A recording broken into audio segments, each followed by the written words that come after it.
beyond Northwestern, what I root for in college football is chaos. Chaos is the talk show host's best friend. And the ticket to chaos is an easy one. The ticket to chaos is Notre Dame.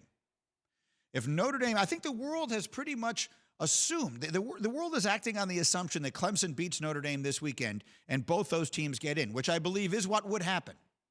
I believe if Clemson beats Notre Dame this weekend and it isn't 50-2, I believe Notre Dame gets in anyway, and I think Clemson definitely gets in. So you get those two teams plus Bama, who I think is in no matter what happens Saturday, and then we figure out the rest. But if Notre Dame beats Clemson, you take Clemson out. Notre Dame is in. Alabama's in. Let's live in a world where Ohio State wins. Again, I do not believe that's a foregone conclusion, but let's even live in a world where Ohio State beats Northwestern. 6-0, Big Ten champ, Ohio State, name recognition, brand, everything else. I believe they get in. And that leaves one spot. And there are 4 fascinating contenders for that spot. And so this is what I'm rooting for. I'm rooting for chaos. Because at that point, do you put in Iowa State? If they win the Big 12 this weekend, do you put A&M in there, who has only 1 loss and some big wins this year?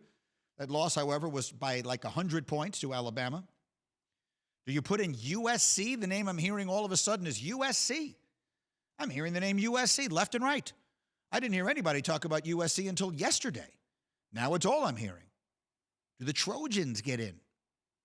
Or does Cincinnati finally get to carry the flag for the other conferences? Be fascinating to watch. And either way, people will be left unhappy. And that's the best thing about college football. All the people it leaves unhappy. Because those people want to hear us rant and rave about it, and that's what we'll do. So to me, that's the chaos scenario, and it's a great scenario. The other story worth watching in college football right now involves Jim Harbaugh, coach at Michigan. Signing day is this week. All the recruiting is going on, and Jim Harbaugh wants to make sure everybody knows he's not leaving Michigan. My plan is committed to Michigan. I am, have been, am, and will remain. We'll sit down. Ward and I will talk at the end of the season on the current contract, and that's the truth. That's where it stands. So I don't really know what they're thinking in Ann Arbor right now. I don't know what their plans are. Again, I've known Jim 30 years, but I certainly haven't talked to him about this. Here's what I will tell you. Everybody has it wrong about Harbaugh and Michigan. I've got bad news for you in Ann Arbor. If it's not going to work with him, it's not going to work. You are reading the situation backwards.